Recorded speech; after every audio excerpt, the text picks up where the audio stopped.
We're going to go ahead and get started. I wanted to welcome everyone to the webinar. For those of you who don't know me, my name is Dr. Lauren Levine.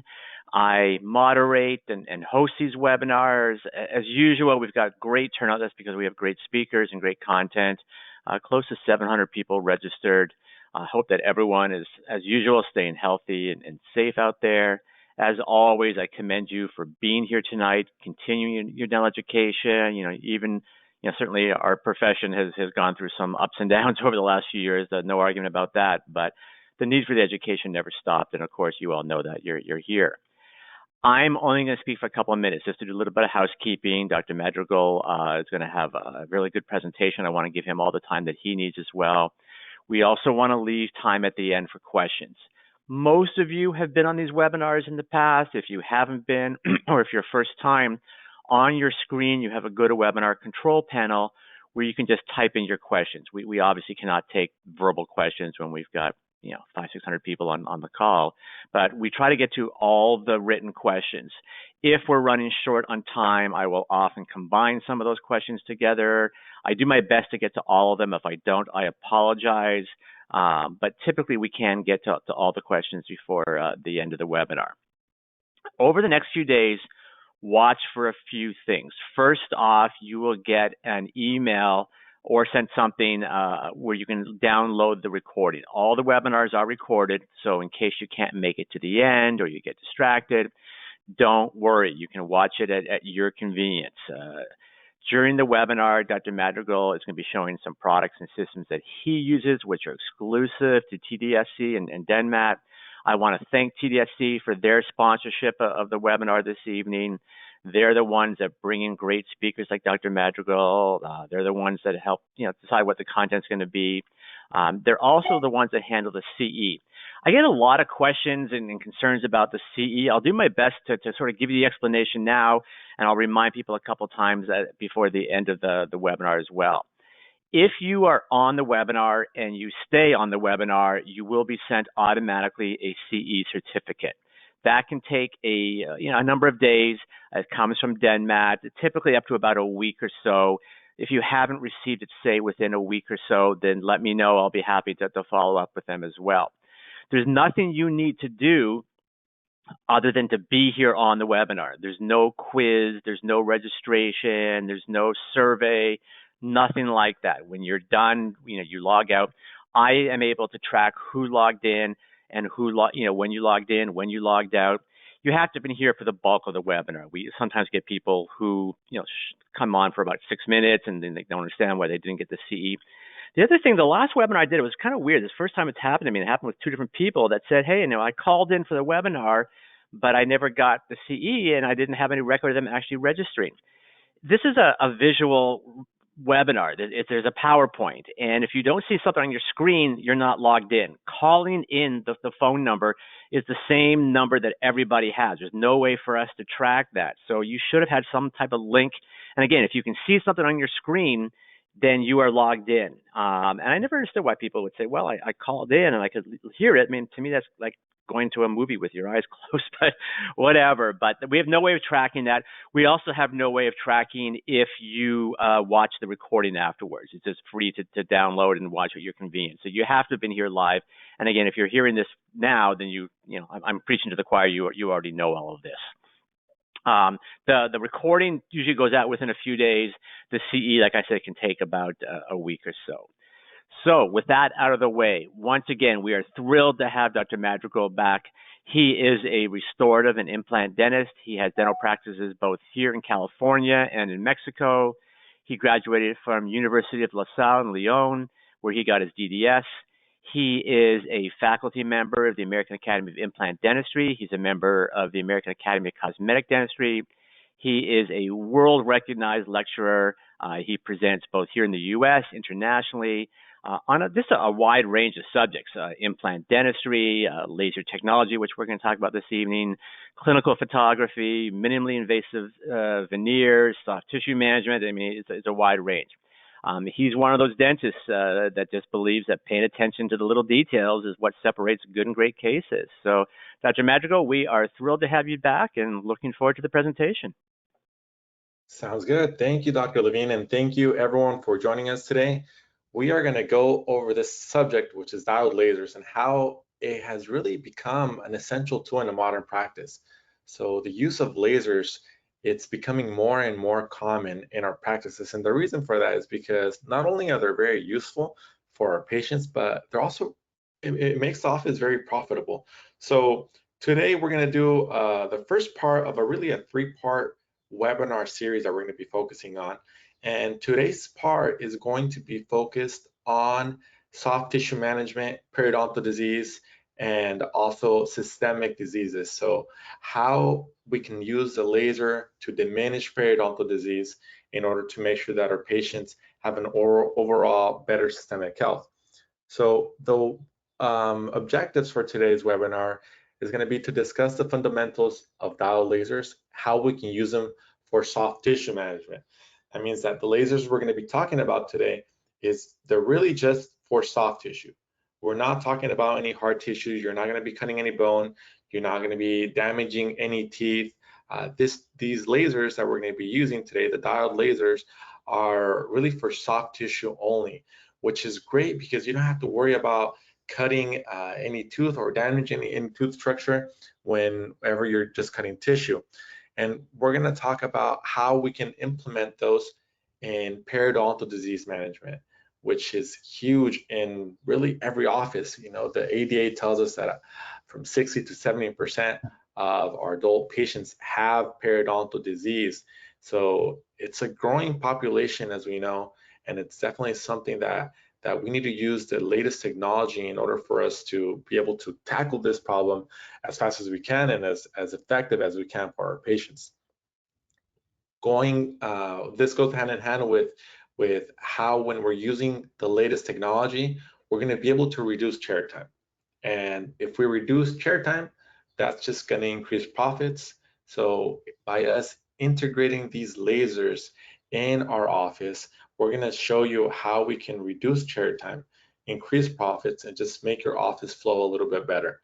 And finally, we're going to recognize a lot of other different clinical applications for the laser. So this is not just going to be for soft tissue management, it's also for everything else that we can be doing when we're talking about restorative, when we're talking about just everything else, not just hygiene, implant dentistry, even lesion removals, for fibroma removal. So at the end of the presentation, I'm going to give you a sneak peek of really all these other procedures that we can be using the laser. So let's go ahead and start off with systemic disease and why it's important to tackle this problem. Like I said, the population in the US is aging. That means that more and more we're going to be having older patients that have more gum disease, or at least have a higher risk to having more gum disease. And also their systemic health is going to be compromised. We know for a fact that periodontal disease is linked to various other systemic conditions like cardiovascular disease, diabetes, respiratory disease, pregnancy complications, and even Alzheimer's disease, where Alzheimer's disease now is being called like type 3 diabetes because it's caused by so much inflammation. So the reason why periodontal disease is able to affect all these other systemic parts of the body, all these other organs, is because it's all linked to the blood system. And when we have chronic inflammation, when we have these toxins that are consistently being delivered directly into the bloodstream, what happens is that these neurotoxins, they're going to cause inflammation not only around the gum tissue, not only around the teeth, but as they travel through the veins, through the arteries, and they land in all these other organs, those organs are also going to be affected. So it causes just an overall inflammation. So the key factor, or the key word for periodontal disease, the key word for all these systemic diseases is really just chronic inflammation. So what we need to do is be able to reduce whatever is causing all this chronic inflammation. And as we see, the best way to do that is just to reduce periodontal disease. So what do we do when a patient has severe periodontal disease or even moderate periodontal disease? Before, we used to think, well, you know what? Surgery is probably the only option. If a patient has pockets that are 5 millimeters, 7 millimeters, we used to automatically think, or at least I used to automatically think, which is what I was taught, what I was taught in school, was, if you have pockets 6 millimeters, 7 millimeters, that just has to go directly to resective surgery. The problem with that is that it's extremely invasive, it's expensive, and unfortunately, there's a very low patient acceptance. As much as we try to educate our patients in periodontal disease, as much as we try to educate them about the need for surgery sometimes, it's just something that not many patients want to go through. And it's understandable. It's a process that's, involves making a flap in the entire mouth in order for us to clean all the way down to the roots. So the problem with this is that, we used to think that this was the only option, but now we know that it's not. We have an alternative. So what is that alternative? Well, we have to establish, first of all, a comprehensive protocol. This means that there's no magic pill where you just, you come to the office one time, we do a treatment on you, and that's it. You're ready to go. We know that that's not possible. So we have to have a comprehensive protocol, and every patient is going to go through this protocol. Obviously, there's going to be a little bit of modification between patients depending on the severity of their periodontal disease, but we have to have the same protocol for every patient. What does that do for our office? When we have a comprehensive protocol, no one gets lost. Everyone knows exactly what step of the process that patient is in. The office just flows a lot better. We're going to be using laser assisted scaling and root planing. So I will show you the settings. I will show you how fast it is. I will show you the benefits of using a laser whenever we're talking about scaling and root planing. And we're also going to use perio-restore tray therapy. So a perio-restore tray therapy is a 1.7 hydrogen peroxide gel that's going to be applied to custom-made trays that are going to be made in the lab. And the patient is going to wear those either once a day or twice a day for about 10 to 20 minutes. Again, that just depends on the severity of their periodontal disease. So by doing this, by having this protocol, by using these new technology that we have with lasers, with the peri-restore, alongside with scaling and root planing, we're going to have some great results. So if we have a patient that looks like this, from the before and after, that's really what, as dentists, that's what we want to see. We want to make sure that we're having great results. We want to have that just that really nice outcome. But we want to make sure too that it happens consistently. So we don't want this to be just a one-time thing that we just get lucky. We want it to be consistent on every patient. So how do we get from the top image to the bottom image? Where do we start? First thing is, like I said, we have to establish a protocol. So this protocol that we're going to see right now, this is what I use in my office for every single one of my patients. So the first thing that we're going to do is that we are going to take x-rays. So by taking x-rays, which is something that every office does anyways, by us taking the x-rays, we're going to be able to see where that bone level is. We're going to see how severe that gum disease is as well.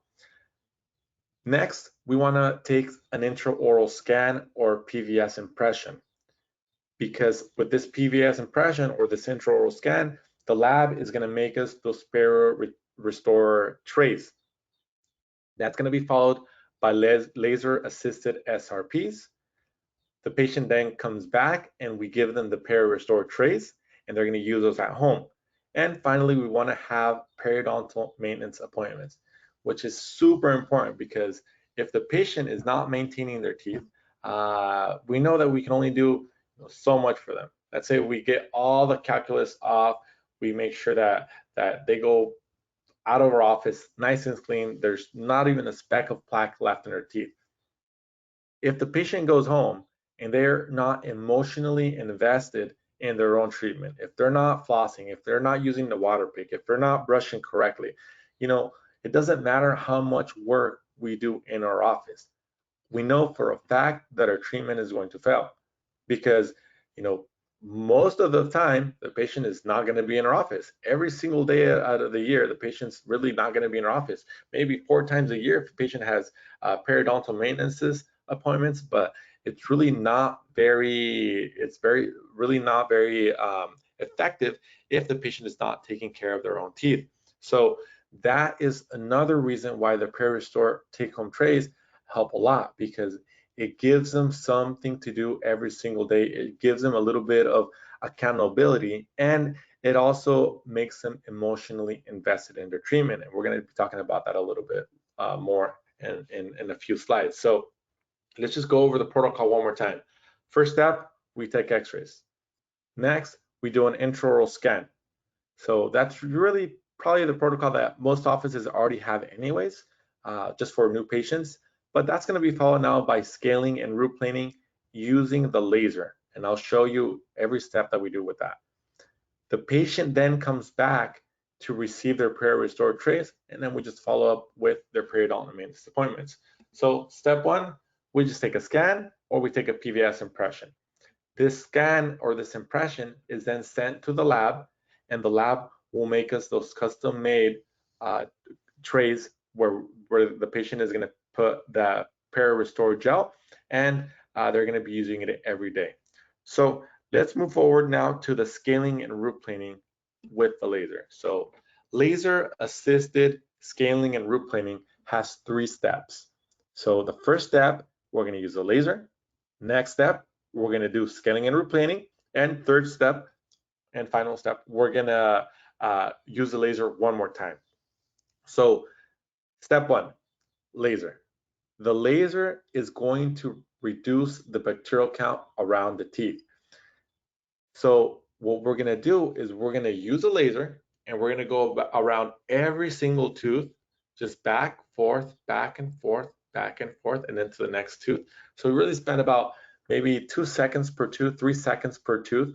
And the point of this is in order for us to remove all that excess bacteria that's right there, or as much as possible, reduce that bacterial count in order for us to limit how much bacteria goes into the bloodstream. Remember, we said that inflammation was the main factor for having all these problems in the other organs systemically. So what happens when a patient comes in with a whole bunch of bacteria around their teeth, and we just go directly to do scaling and root planing? Well, there's always going to be a ton of bleeding. And what happens when there's blood? What happens when there's all this bacteria that's just being removed and stirred up? Some of it is going to go into the bloodstream, unfortunately. So we want to make sure that we decrease as much as possible that bacteria count. Again, it's not going to be a complete sterilization of the area, but it will help in reducing how much bacteria actually goes into the bloodstream. It's going to reduce inflammation, and it's also going to promote faster healing in the gum tissues. Now, the laser is going to disinfect all those hard to reach periodontal pockets, which is going to aid in the removal of bacteria. When we have pockets that are 5 millimeters and higher, sometimes it's really hard to get the scaler all the way down to the bottom of the pocket. Yes, we do have to get all the way down there, but it's a lot easier to use the laser and remove or kill off all those bacteria down there before we do the scaling and root planing. The laser is also going to aid in blood clotting, so we're going to minimize the bleeding. And as we minimize the bleeding in the pockets with the laser, what's going to happen is that when we go back in and do the scaling and root planing, it's going to be a lot easier to see. And obviously, when we finish, we're going to go back in with the laser. Next, the laser has some biostimulatory effects. So what that means is that it's going to improve wound healing and tissue regeneration. So what is biostimulation? Biostimulation is really the activation of fibroblasts in order for them to reproduce a lot faster or replicate a lot faster. So by using a laser, a diode laser around these soft tissues, we're going to have this biostimulation, which is going to stimulate these fibroblasts to create more connective tissue. So healing is going to be a lot faster. So step 1 of laser assisted SRP is we said laser. Step 2 is going to be scaling and root planing. Step 3, laser again. So laser, SRP, laser. Okay, step 1 is done. Step 2 is just your traditional scaling and root planing. You can use an ultrasonic and then finish off with your scalers in order to have that root planing done as well. So this just like normal scaling and root planing. And at the end, when we're completely done with scaling and root planing, we're going to go back in with our laser now. And now we're going to clean off all those sulcus. So we're going to do sulcular debridement. The benefits of this is that it's going to selectively remove all that diseased epithelium. It's not going to harm any healthy tissue. It's going to allow healthy tissue to regenerate. And there's going to be a consistent reduction of 6 millimeters to 2 to 3 millimeters. And it can be performed by hygienists in many states. In California, we have our hygienists use the laser all the time, every single day. But it does vary state to state. So depending on your state, some hygienists will not be able to do it, which means that the dentist will have to go in and use the laser. So you might be asking, okay, so how fast is this? How long, how much more time do I need to add to my procedures? And the truth is we don't add any more time because it takes about 3 minutes for us to go over the entire mouth with the laser. So incredibly fast and incredibly beneficial to the patient because it's going to reduce all this bacteria. So that was one of the steps that we did, scaling and root planing assisted by a laser. So first laser, scaling and root planing, and then laser again. Now, how do we communicate this with our patient? Because that's important. We communicate this with our patient in our office by letting them know what the benefits of the laser are. And most patients will understand this because they will ask us, well, what does the laser do?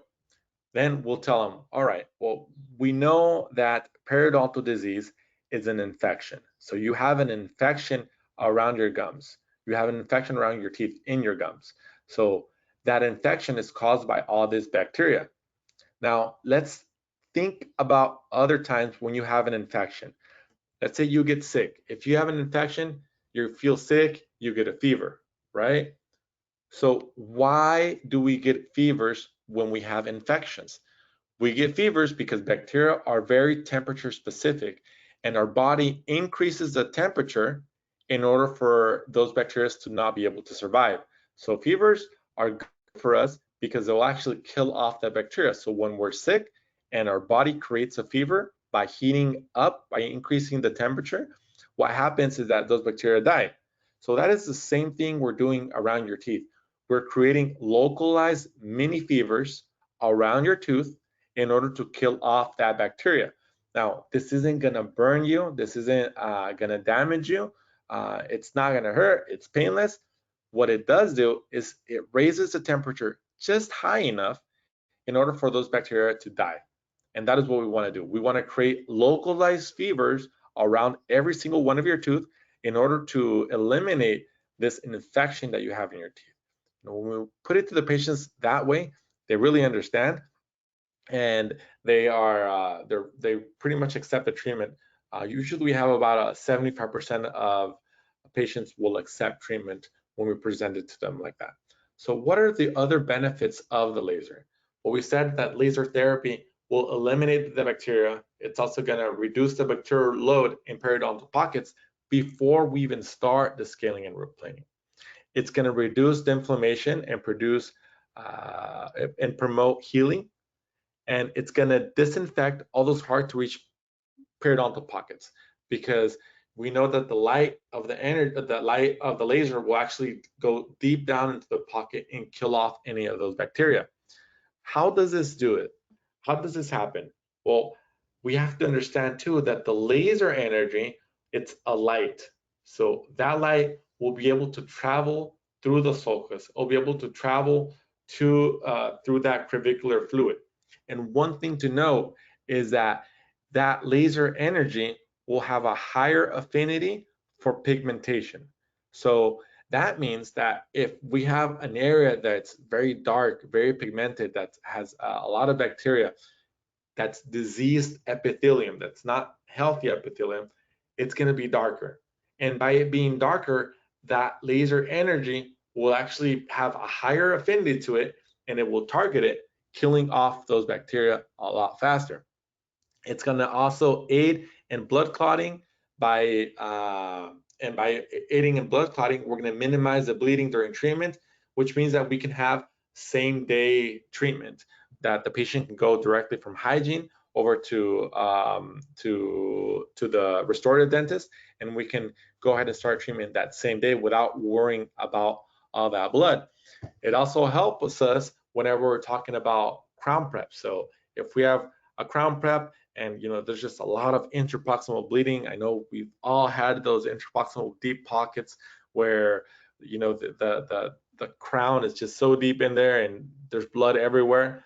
And the good thing about the laser is that you can actually use it to remove any excess tissue, but also have some blood coagulation, allowing you to take an impression that same day or to take a scan that same day. We already talked about the laser's biostimulation and how it can improve wound healing in order to promote faster healing, have faster tissue regeneration by those fibroblasts that are reproducing a lot faster.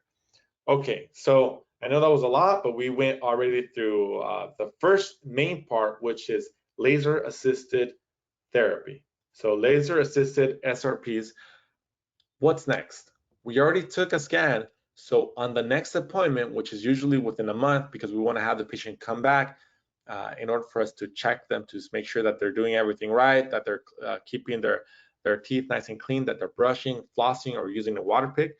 But not only that, we're also going to give them now the lab trays for PeriRestore.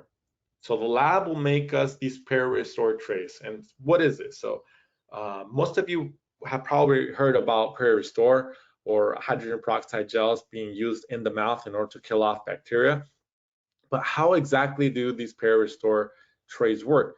Well, it's a 1.7 hydrogen peroxide, which is low enough to not cause any damage to the tissues, but it's high enough to where we're going to be killing off or targeting that bacteria that are producing this inflammation. So how these work?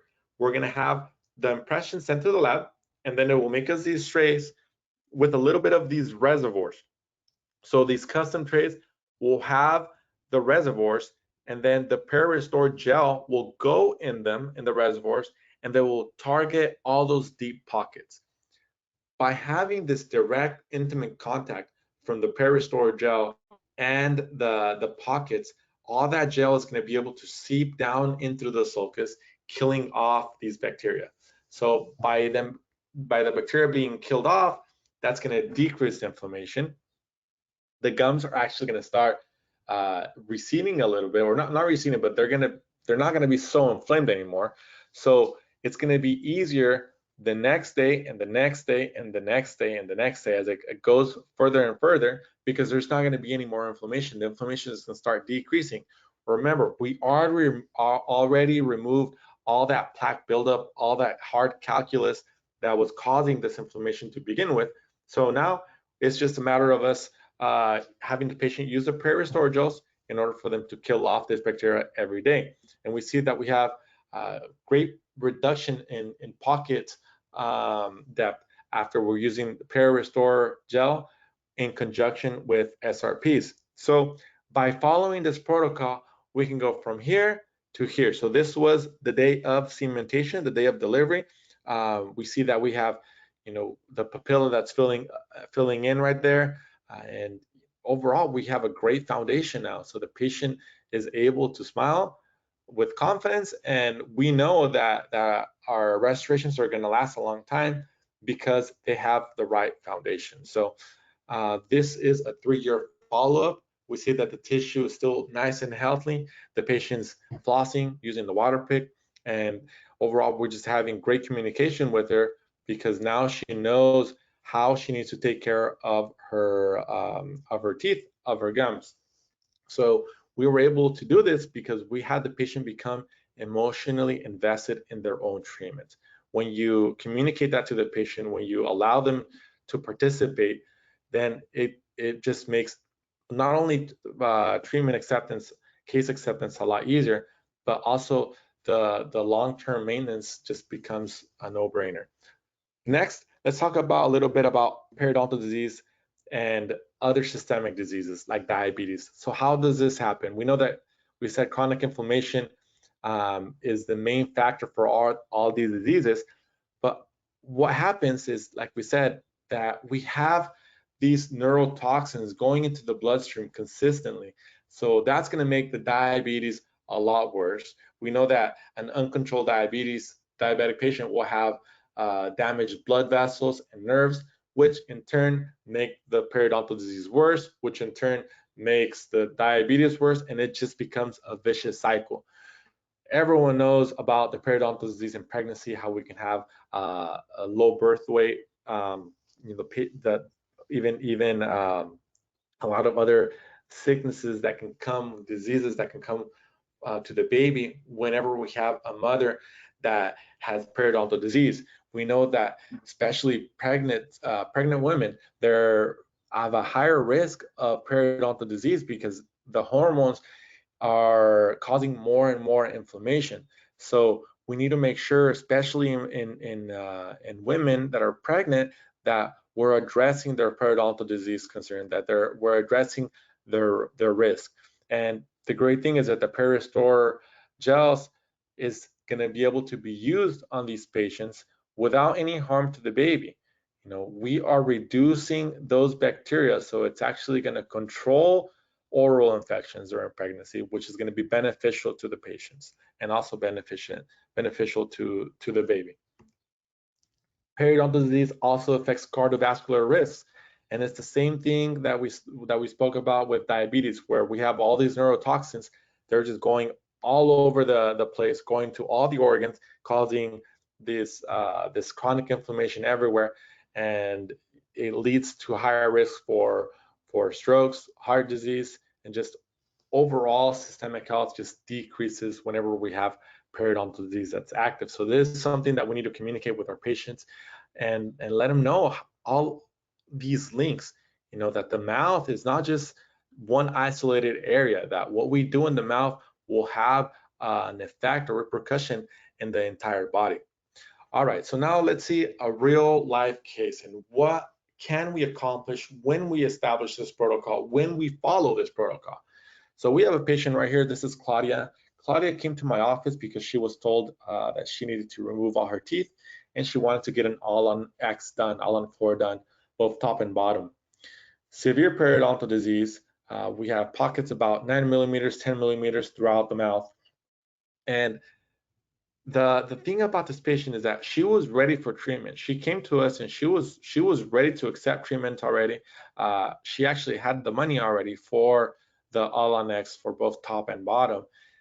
And this is a patient that was already very well educated in her treatment. She knew what she wanted. She knew what she was told she needed. And she was very compliant. So when she came to our office, we saw this, we took some x-rays, we saw that the bone level was actually still really high. So she had really long roots. And this allowed us to actually save these teeth. So even though she said she wanted them to be removed, we told her, you know what, Claudia, there's actually a better treatment that we can have for you. We can keep all your teeth, we can save them. She had no cavities because we know that patients with periodontal disease or high risk for periodontal disease have a really low risk for caries because of the acidity of the saliva. So we told her, what if we could save your teeth? She just couldn't believe it. She could not believe that we could save her teeth. She had already resigned herself to the idea of, you know, not having any teeth, of having to have them all extracted and have implants put in. Well, we said, we have a protocol that we follow here in our office, and let's see how you react. And, you know, it's important that if you are committed to this treatment, you know, that's going to show off in the results. That's going to show up in the results. So patient accepted. First step, x-rays. We do an iTero scan. We do laser assisted SRPs. We get her PeriRestores and her periodontal maintenances. So PeriRestore tray gels. some question that I get asked consistently is, can this be billed to the insurance? And they can. So these are actually the codes for the peri-restore trays. You can use you can code one per arch. So it's the D5995 and the D5996, and this is for a custom fabricated tray that's going to be able to deliver all the medication into the gingiva. So you can use these codes now. Not every insurance will cover it, but more and more insurances are actually now accepting it. So it's something also that you have to check with your insurance coordinator, make sure she takes a look at that and sees if it's covered. But if it is covered, then we do one code per arch. So the peri-restore trays, why are they important? We said that it's gonna provide education and guidance for the patients, and it's gonna create a personalized treatment plan for effective home care. This is important because we know that most of the treatment is going or the outcome of the treatment is going to be dependent on whether or not that patient is actually going through at home. We're going to have regular monitoring and ongoing communication. So the peri-restore trays will actually empower the patient to stay active in their own treatment and become emotionally invested in their own treatment. So let's go back to Claudia now and see what we were able to do. We started with these 9mm pockets. She was happy to be treated, keeping her teeth. So she was very compliant, really a star patient. But this is what we have without any surgery. We did no resective surgery, and this is what we have. So we were able to decrease those 9mm pockets down to 3mm, 3 to 4mm. There were some 4mm pockets still on the back, but down to 3mm. So what do we see here? We see that, yes, there is bone loss that we cannot get back anymore. We see that there's a lot of, we can think about it as recession because those gums are not so swollen anymore. They're not so inflamed anymore. But we also had a lot of clinical attachment now. So there's all that periodontal tissue that was just the deep pockets. We actually had reattachment to the cementum of the tooth by reducing these pockets. The patient is now in ortho because we do have good roots. We have a stabilized periodontal tissue now. And after orthodontics are done, we're going to see if she's going to go into any cosmetics like lumineers or any other restorative work that we're going to do. But it just shows you that whenever we have a protocol, we are able to follow it and have just incredible results without having to resort to any surgical processes. So this is the final, and like I said, this is really what we can accomplish periodontally. So this is just the use of lasers and peri-restore trays when we're talking about gum disease. So the laser is not just used for hygiene. Now, granted, in our office we have one laser per hygiene room because that's just used all day, every day, and it stays in there. But we also have a laser for the rest of the office that's going to be restorative. So these are small handheld lasers, extremely portable. It's really the size of a Sharpie. So that allows us to use one laser for multiple ops. And we don't just use it for periodontal disease. So I'm a restorative dentist, and I use it for tissue retraction every single day. We can use it for aphthous ulcers, for frenectomies. They're going to be bloodless, incredibly easy, incredibly fast to do. Gingivectomies or laser contouring around the teeth for aesthetics, lesion removal or fibroma removals as well. So I'll show you just a few pictures of what we can do. I'm going to start off with the fibroma removal. So the fibroma removal, what can we do whenever we have a fibroma like this? So this was a mucocele that the patient had when she had orthodontics, and it just never went away, and it would come back, and after a while it just turned into a fibroma. So there was no more that salivary gland really was gone now, but it was just all soft tissue, that connective tissue that became into a fibroma. So what we did is we numbed a little bit, and we are now able to use our laser to remove it. But I want you to take a look at the removal of this. So you would think that maybe we'll take a 15 blade and just cut at the base, suture it up, have the patient come back in 2 weeks to see the post-op. With the laser, this is what it looks like. So the same day, we're able to remove it completely, remove the lesion. There is no bleeding. It just looks like the patient bit her cheek. That's it. This is going to heal incredibly fast. So how fast? 1 week later. Yeah, there's a little bit of redness in that area, very little. You can see it right here. This is where the fibroma was, but it's something that can be treated incredibly fast. And the reason why it heals so fast is, again, because we have the fibroblast biostimulation that's going to produce all this new cell growth. So it's important for us to know what technology we have and why we're using it. And speaking about technology, so how do we know when we can safely remove a lesion? How do we know if the lesion is going to be harmless or not? Well, there's a lot of factors, but one thing that we can definitely add to our office is making sure that we're using a Invisalign Pro, which is going to be a tool that's going to help us in order for us to help detect oral lesions. So we're able to do screening through this, and this is what it will look like. So with the Invisalign, this is what it looks like. Whenever we see cells that are not acting normal, they're going to show up really dark, as we see right here. So they're going to show up really, really dark. As we compare to this side is nice and light, and over here it's dark. But if we're just using our eyes, we can't really detect anything there. It's really, really difficult. So by us using the technology that we have, it's important to make sure that we're screening all these patients. And this is also a code that can be used, and it's also covered by insurance. Other procedures that we can do is deep margin elevation by removing that soft tissue that's impeding us from restoring those teeth. Right here we can remove that soft tissue, put a rubber dam, do a root canal, and then restore that tooth.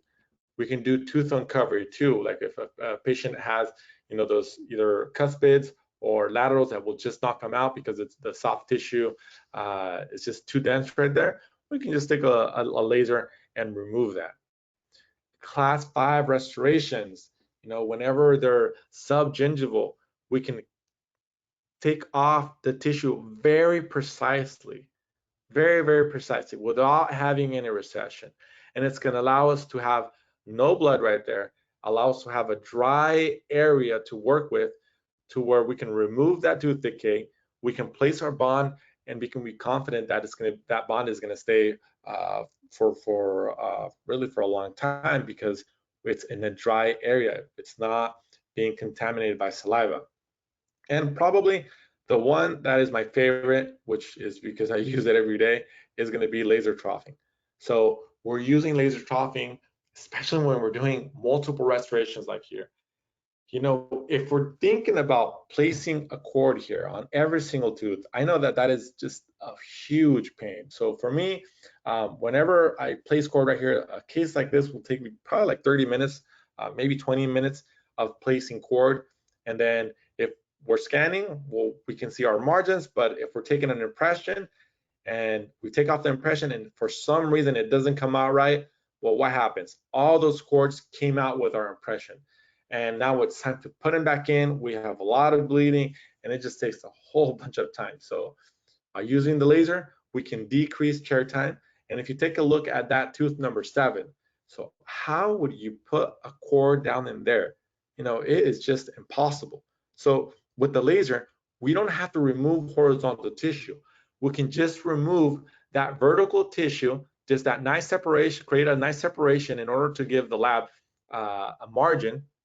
And they're now able to give us great fitting restorations because they know where the margin is at. There's no bleeding. We can take as many impressions as we want because there's not going to be any bleeding. There's not going to be any cords, or we can take a scan as well. And when we cement these, when we deliver these crowns, this is what it will look like 1 week post-op. So 1 week post-cementation, this is how great that has healed. That gingiva still has more to mature, especially if you look at the papillas between those premolars. You see that there's still a little bit of swelling right there. But this is what we get whenever we're using this technology that's going to promote faster healing, that's going to be minimally invasive, and just overall it's going to be better for our patients. So with that, I want to go ahead and finish. I want to thank you for joining us today. I'll leave you my contact information. You can either send me a message through Instagram or shoot me an email. I'll reply to your questions as fast as I can.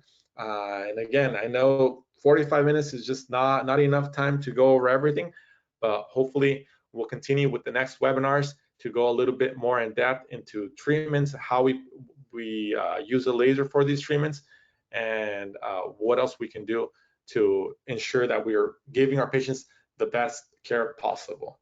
With that, I want to leave you with, I think we have an offer from TDSC. I'll let Dr. Levine talk about that. Thank you, everyone. Thank you, Dr. Madrigal. We have a lot of questions, so don't go anywhere. So you're going to be busy. One of the reasons that I like working with TDSC is that, unlike some of our other sponsors, they're always willing to make a special offer, and you can see the offers on here.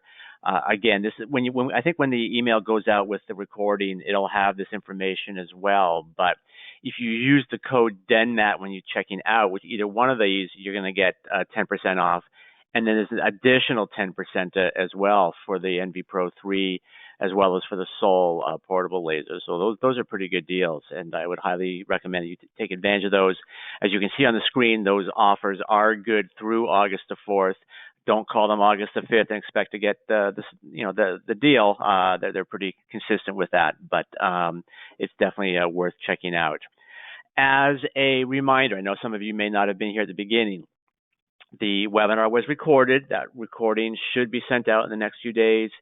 For the CE certificates, you have to have been here for the bulk of the webinar. You have to have been logged in. If you click the link and you could actually view the webinar, then you were logged in. If you just called in on the phone, there's no way for us to track that. There's no way for us to track it if you only watch the recording afterwards. So the CE is only provided for live attendees. But if you've made it this far, you will get the CE as well. So as I mentioned, we do have some questions, and if you're ready, we can get started, Dr. Madrigal. Let's do it, yeah. Let's do it. So let me just see, I want to start at the top here. So I've heard that you can only use the laser on the same patient a few times. If you do it more than that, perhaps you can like denature the gingiva. Is that something that you've come across ever before? No, not at all. That's actually, I have never heard of any study of that, but that's not true. I mean, I use the laser all the time. And if you use it on the same patient, you're promoting faster healing. You're promoting that fibroblast proliferation. So it really makes no sense. Okay. Is there a code for laser biostimulation, or do you just bill the patient directly for that one?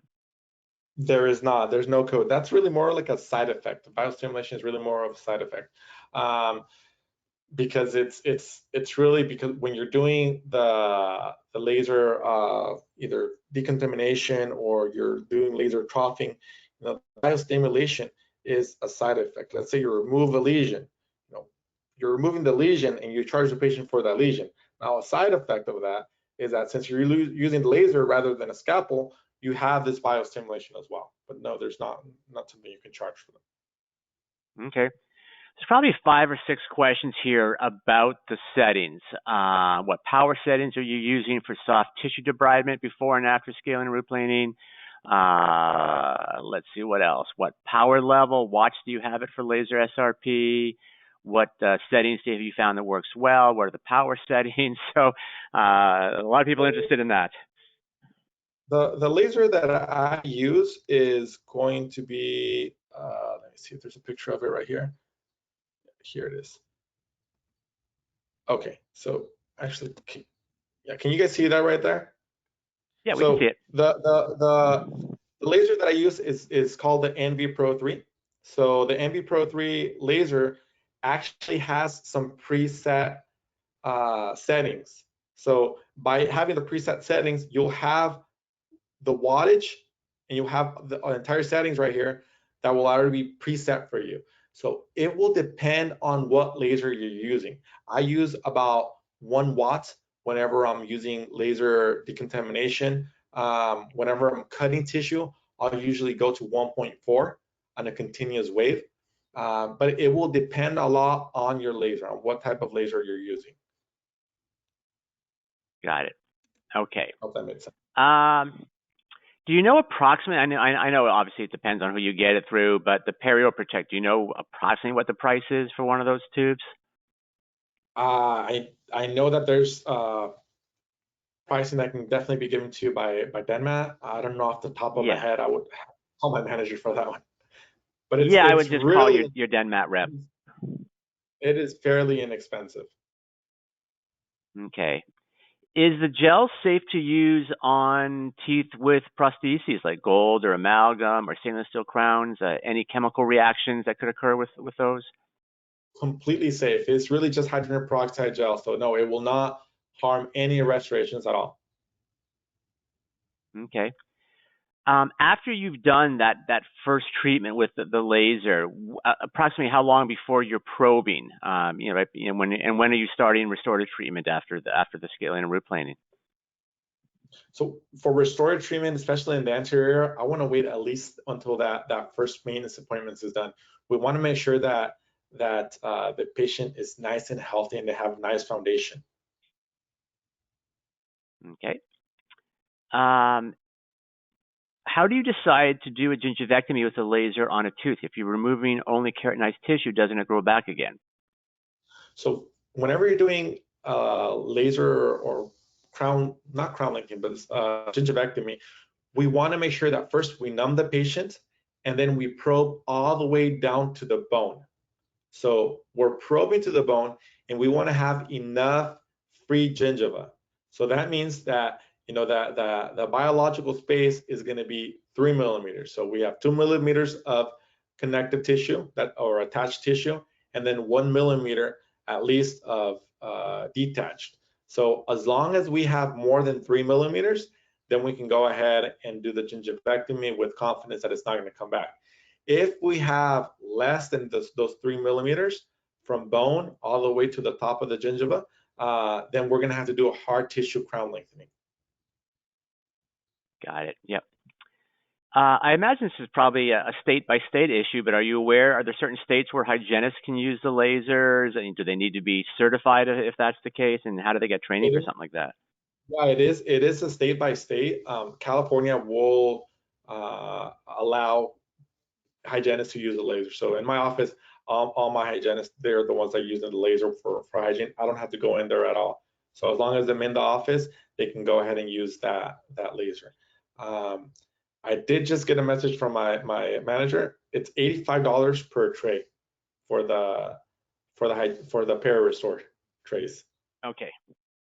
And for the just going back to the hygienist, do they typically have to be certified, and where do they get training for something like that? So they can get, they will actually, the laser will come with training from Denmat. They will give you enough training for you to actually be certified as well. Perfect. You get an 8-hour CE certificate, I believe. Okay. When you're doing a fibroma removal, are you typically sending them in for biopsy? Depends. It depends. Usually, if I'm doing the fibroma removal, I'm not, because I know it's a fibroma. I already used the cancer screening tool for it, so I won't send into that. Now, if it's a lesion that's suspicious, I will actually send the patient in to get that checked out. So let's say it has different colors, it has irregular borders, it's asymmetrical, it's unilateral. I will send those in directly to my oral surgeon, and they will do the biopsy for me. I will not do the biopsy. So I don't really use it for biopsies. If you're comfortable using doing biopsies, then by all means you can definitely use the laser instead of a 15 blade, but that's going to be up to you. Okay. One of our participants actually wants to speak with you about doing a CE course. I'll send you their information so that you can follow up with them as well. Any contraindications to using it around areas of osteomyelitis? Osteomyelitis? No, not at all. It will actually, it's going to help too. So remember, the laser, what it's going to do is really just light energy. So light energy will not damage anything that can be damaged, except the tissue that you're cutting. So you're only cutting the tissue. And it's really only 5 cell layers deep that you're cutting. So it's very, very precise. So it's definitely not going to affect that, no. Okay. I think that's one of the last cases you showed. The question was about how long it took for the permanent crowns to come back from the lab. I forget what case. Were we talking about this case maybe? I'm guessing. Possibly. If we're talking Yeah, I mean, about this just in case, general terms, typically are you getting, what is your lab averaging for cases to come back to you? I'm using Denmat Labs, and so with Denmat, it's usually around 2 weeks. Sometimes it can be a little faster, sometimes it can take a little bit longer, just depending on the case. So it will definitely depend on how big the case is, but we're having quite a fast turnaround time with them. Okay. Couple questions about initiation. For bacteria reduction, do you initiate the tip, and when do you use a carbon paper to activate the laser? No, so the carbon paper will only be used whenever we're cutting tissue. So if we're not cutting soft tissue, we don't want to initiate the tip. Okay, and so then you wouldn't use it, you wouldn't do that for bacterial reduction? No, we don't do it for bacterial reduction. So the hygienist will never activate the laser. It's not used for periodontal treatment. Okay. What about, is there any indications for laser use for something like periimplantitis? Yes, we can definitely use it around implants too. And since we use it around implants, it will not damage the implant because it's only light energy, so it's not going to damage the surface of the implant. It's only going to disinfect it. So I have used it for that. We do use it for that whenever we have periimplantitis. Periimplantitis is really just it's another animal though. We have hit and miss results with the laser, with a whole bunch of other treatments too. So it can become difficult. We have had some success with it though. Yep. Okay. Let's see. Any contraindications for pregnant patients or pregnant clinician, for that matter, when doing the laser? No, not at all. It's just light. So no matter who it is, pregnant or not pregnant, you have to use the proper eyewear, which comes with the laser. That's it. So the only thing you need to protect yourself from the laser is that light, protect your retina. So if you're using the goggles, you're fine. Okay. Can you explain the scaling and replaning versus the prophy setting as far as initiating the laser? The prophy setting. So we're not initiating the laser at all whenever we're talking about periodontal therapy. So the laser will just be set, but it doesn't initiate the tip. So when we're talking about initiating the tip, it means that we're darkening the end of the laser tip in order for it to have that light concentrate a little bit more, and it makes it more effective at cutting. So when we're talking about periodontal therapy, we're not initiating the tip at all. And it's going to be the same setting, whether you do a prophy, gingival scaling and gingival scaling, or scaling and root planing. So no matter what type of cleaning you're doing, the setting of the laser is going to be the same. Okay. What about, do you ever see any cases of hypersensitivity or similar using the laser? No, and that's actually something that we'll touch up on in one of the next webinars, where you can use a laser to decrease sensitivity. So what we do is we place a little bit of, after we do the prophy, we place a little bit of fluoride varnish on the tooth. We'll also use Zen CP plus paste, and we will use the laser and kind of like occlude those dentinal tubules with the fluoride or with Zen CP plus paste.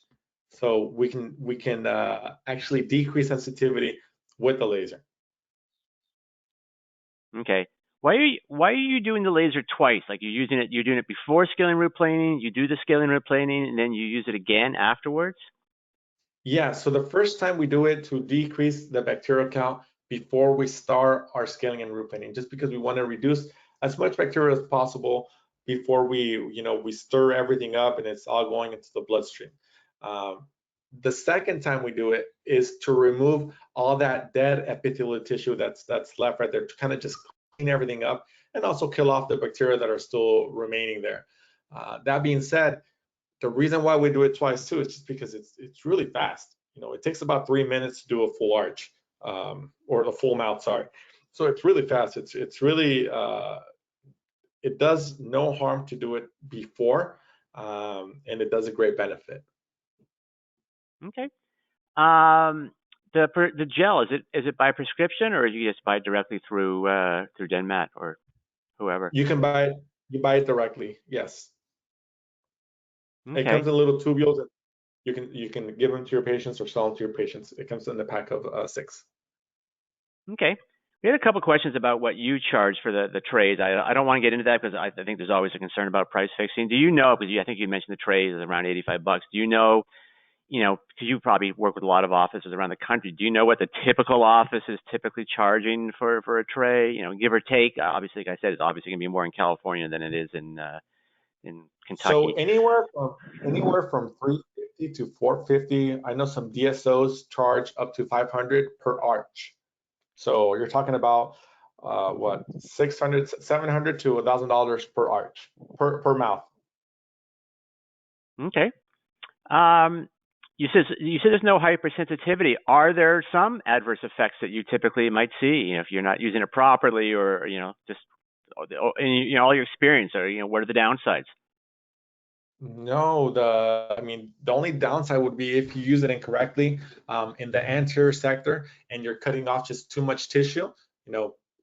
Instead of laser troughing, like let's say you turn that laser troughing into a gingivectomy, and if there's not enough tissue right there, then the patient is going to have recession. So if you just trim away too much tissue and it's not going to come back, that can be a problem. That's really the only Okay. thing. And with the Restore trays, you don't get sensitivity. A little bit of bleaching over the long term, maybe after a year, but really have never had a patient complain about that. Okay. Do you use the same setting for LBR and post scaling and root planing for the laser? We do, but there are different settings that are preset on the laser. So there are different settings for that, but we use the same wattage. Okay. Final question, which is probably more of a practice management issue, but if you know the insurance is not going to cover the procedure, do you adjust your fees at all? Or is it the same fee whether they've got insurance coverage or not? We leave the same fee. We're really fee for service. So we have patients that will come in with PPOs that will get it covered. But other patients, the majority of our patients are patients that are really not covered by insurances. So they accept treatment if you're presented to it correctly. If you tell them the benefits of it, they will accept it. So yeah. That would be a great topic for a future webinar. Yeah. Getting people to say yes, because that's obviously there's a lot that goes into that. Yeah. Yes, it is. We are done. We've got through all the questions. Anything you'd like to say before we wrap it up for the night? Well, I just want to thank everyone for joining us. I hope that we see you soon in the future webinars that we're going to have. Again, like I said, I think this is going to be the part 1 of 3-part series of webinars. We're going to go more in depth in the next webinars about different procedures, restorative work also. So hope to see you then. Thank you for joining us. Well, thank you for always sharing your expertise with us. To follow up on what he just said, this was part 1. All of you who are here this evening will be sent invitations for part 2s and 3s, as well as some of the other webinars that we do with DenMat and TDSC and CCI. You're all going to be on that list. As a final reminder, I know, like I said, we talked about it a couple times, the webinar was recorded. You will be sent a link to download that recording. If you don't have it, say by Friday, by all means, feel free to reach out to me. I will make sure that you get a copy of that. DenMat's usually pretty good about sending that out. The CE forms can take a little bit longer. It may take up to about a week or so. The way the CE works is that if you were here and you were logged into the webinar, you watched the webinar, you will get a CE form. There's nothing that you need to do on your end. There is no registration, there's no quiz, there's no, nothing. I have a list. I know when you logged in and when you logged out. I send that off to DenMat and TDSC, and then they just go ahead and issue that based on the fact that you were here for the bulk of it. But as long as you were here, stayed for, I think the webinar was about 45 minutes, so I think you had to have been here for at least 30 or 35. I don't know what number they use, but the bulk of it. But that will go out. Same thing as with the recording. If you don't have that, say by next week, by all means, shoot me an email. I'll follow up with them to make sure that it goes out. We thank all of you. We know that your time is valuable. We do these webinars every couple of weeks or so. We're doing different topics, different speakers. We encourage you. As I said, most of you are on the list for invitation, so we encourage you to come and join us.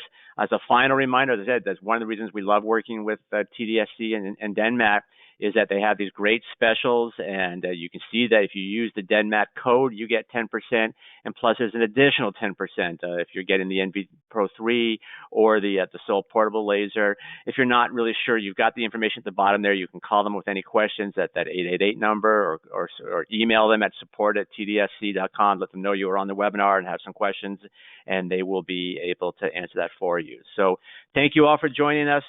We look forward to seeing all of you on future webinars. Please stay safe and healthy out there. Good night, all.